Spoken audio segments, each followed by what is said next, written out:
Tariffs have been a recent discussion lately. It's the most beautiful word.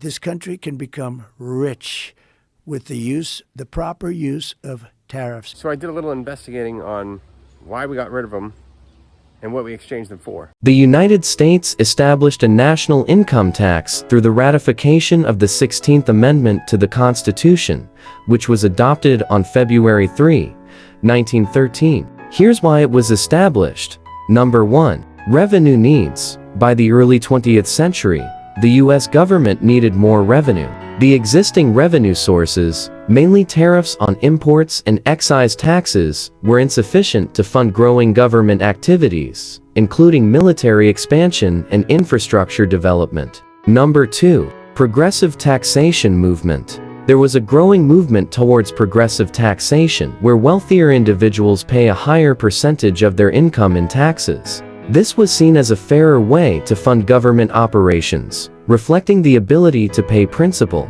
Number 3. Previous attempts. Before the 16th Amendment, attempts to impose income taxes were ruled unconstitutional by the Supreme Court because they were considered direct taxes, which under the Constitution had to be apportioned among the states according to population, a method that was impractical for income taxes. Number 4.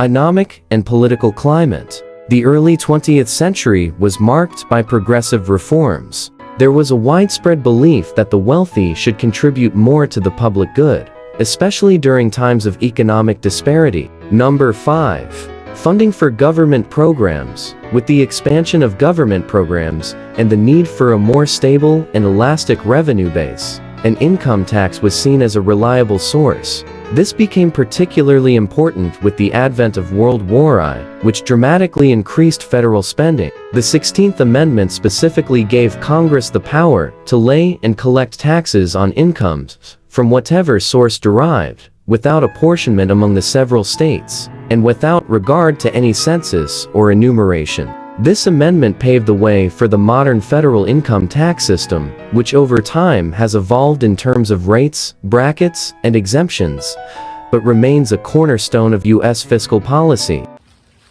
Do you think it's possible to go back to a tariff-based economy? Let me know in the comments below. Our country was the richest relatively in the 1880s and 1890s. A president who was assassinated named McKinley.